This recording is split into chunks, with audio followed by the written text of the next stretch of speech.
Good morning, YouTube. So it's been about 6 months since I migrated my business telephone service from Comcast Business Voice over to Google Voice. And so I wanted to give you guys an update on how that's been working and also wrap up a few loose ends from some of the earlier videos. So as this article here mentions, in January of 2018, Polycom acquired Obi202 technology. So that's been a little bit of a change. I started noticing the new logos on the Obi202 or Obi202 webpage, which is where you administer your account and the telephone connections. You really don't have to do a whole lot there, but I did notice that change, and sure enough, they were acquired. And Polycom is really big in the business phone market. I remember companies I used to work for all had Polycom conferencing phones in conference rooms and all that sort of stuff. And anyway, here's an overview of what my system looks like now. So I have two Google Voice accounts. I have a voice line and a fax line. So I have two separate Gmail accounts, two separate Google Voice accounts. And I do that because if we go over here, this is the Google Voice Wikipedia page. So they're talking about some of the features of Google Voice. Down here, they talk about caller ID.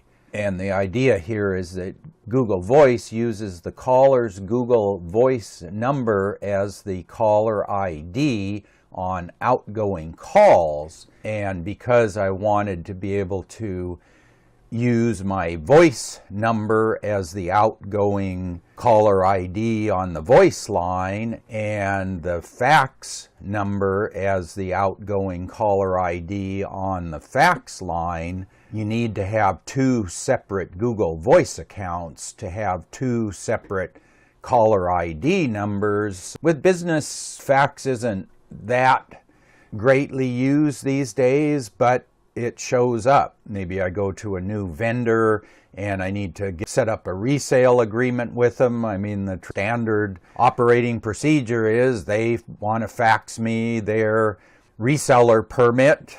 I fill it out, sign it, and fax it back. You know, I don't do a lot of fax stuff, but with Google Voice, my fax line is totally free. There's absolutely no cost to it, and I have a multi-function printer that has a fax machine built in, so if the printer's on all day, the fax machine's on all day automatically, and all I need to have is a phone jack to plug the fax machine into. And that's a big improvement over Comcast, because I was paying $40 a month for the fax number, and now I'm paying absolutely zero. I use this call-centric phone service, and one minor issue with Google Voice is they do caller ID, but they only do caller ID number, which is, I guess, called the CLID, but there's no name associated with it or city or any of that other information. So call-centric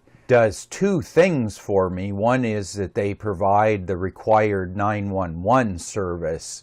So my name and address and all that information shows up on the 911 computer system. So they provide that service. And then they also provide this caller ID name or CNAM service, where they go out to the phone number database and grab a name and a number and match those two up, and then provide the caller ID name over to the Obi202 device, and then sends that to my phone, which then can display the caller ID name.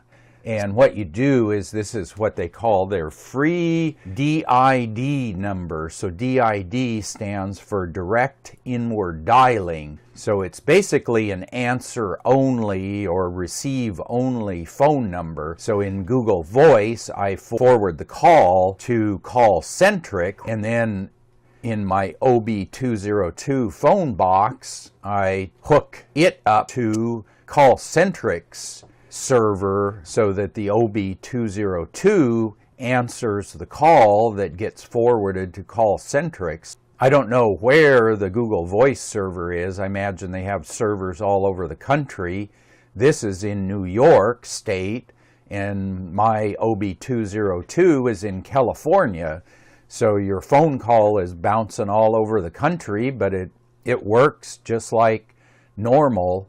You do pay $1.50 a month for this E911 service, and you need to have that anyway, and any phone plan is going to include some sort of charge for that. It's a government mandated requirement that you sign up for this 911 service. Now, because the Obi202 has 2 lines, I've got my voice with 911 service, but the fax number doesn't have 911. You're not going to fax something into 911. So the way this works then is voice calls get forwarded to CallCentrix, then that gets forwarded to the Obi. That goes to my landline phone, a cordless phone that I have, and then outgoing calls just go directly from the Obi back to the Google Voice server. Incoming faxes come from Google Voice.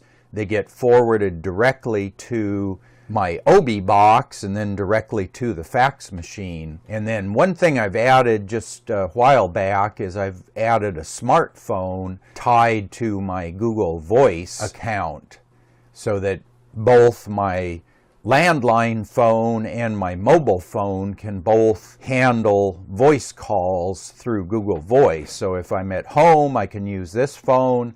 If I'm out away from home, this phone will ring, and whichever one you pick up answers the call. And the nice thing is all of the voicemails are handled by Google Voice. So let's take a quick look. One of the loose ends that I mentioned in an earlier video was how I set up the fax. Just to summarize that, I set up a separate Gmail account, a separate Google Voice account just for the fax machine, because I wanted to have outgoing faxes have the fax number as the caller ID. Because if you use something like a fax back service, you fax the service and then it calls you back at the number that you faxed from. And if that number were my voice line, the fax machine wouldn't get that call back. So I have to have 2 separate accounts. And then in Google Voice for the fax line, one thing you do is just say you have no voicemail. Don't record voicemail because you're only going to get faxes, or you're only interested in faxes on that number. So that's one thing. And then the other thing is, if we go over here, this is on the ObiTalk support forum or user forum, and there's a mention here about how to configure your Obi device for faxes. And I'll put a link to this thread in the video description. Okay, so this is my Obi device configuration page. So here I have my Google Voice coming from Service Provider 2, and Service Provider 3 is my Google Fax account. So these are both directly connected to Google Voice. And then down here, the Obi202 device has 2 physical phone ports. Service Provider 2, Google Voice, connected to phone number 1. And then Service Provider 3 is my fax, connected to phone number 2. Now for the fax setup here on phone 2, you have to go to this Obi Expert Config. So you click that and it pops up a dialog. Are you sure you want to do that? And then up above here, there's another button. You have to click again, enter Obi Expert Config. It's a little bit off the screen here, but I'll do that. And then that brings up this menu over here. And you would think you would come over here to service providers, but you don't do that. Well, so then you would think, oh, maybe I need to configure phone 1 and phone 2, the physical interfaces, but you don't do that either. You come down here to Codec. So it's kind of counterintuitive, but what you're doing is you have to modify the codecs. And then the other confusing thing is Codec profile A is associated with phone number 1, and codec profile B is associated with phone number 2. So you have to go here to codec B, I guess it is, and it takes a while to load, and you get all sorts of codecs here. There's G711, G729, 726, all these things, and you want to come down here to this Codec Settings. It's way at the bottom, and you can see here all the defaults when you first come into this are going to be under Obi202 settings. So what you need to do is deselect these 3 boxes. So there's T38 Enable, T38 Redundancy, and T38 ECM. So you uncheck these 3 boxes, you do a submit, and then I think I had to reload this page, and at that point device default is going to be checked. So you'll have these 3 boxes checked. So you'll want to go in and uncheck those 3 boxes, and then you click submit, and then I think you have to reload the page. So we would go back, and then you need to deselect T38 Enable. You've got to set T38 Redundancy to 0. Let's see, I guess the ECM was okay, but the thread on the Obi202 page said just make sure T38 ECM is clear, and then you do a submit, and then I think the Obi202 reboots, and then you're able to go and test your fax line. Yeah, and then once your Obi box reboots, what I did was I went over here. This is HP's faxback, or fax test service as they call it. So the idea is you just put a page in your fax machine, and then you dial 1-888 HP fax me, and what it'll do is it'll send that 1-page fax to this number, and then in a couple of minutes you get a call back on your fax number, and it will send you a 1-page fax telling you that everything worked, and if you can read the page,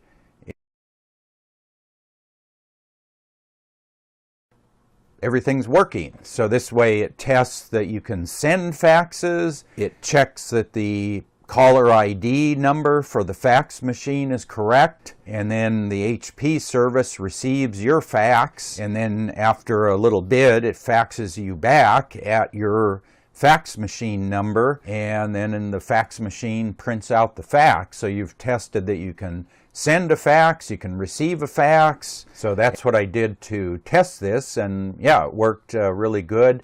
I guess this would probably only work in the US since it's an 888-800 number. So let's see, just one more little bit here.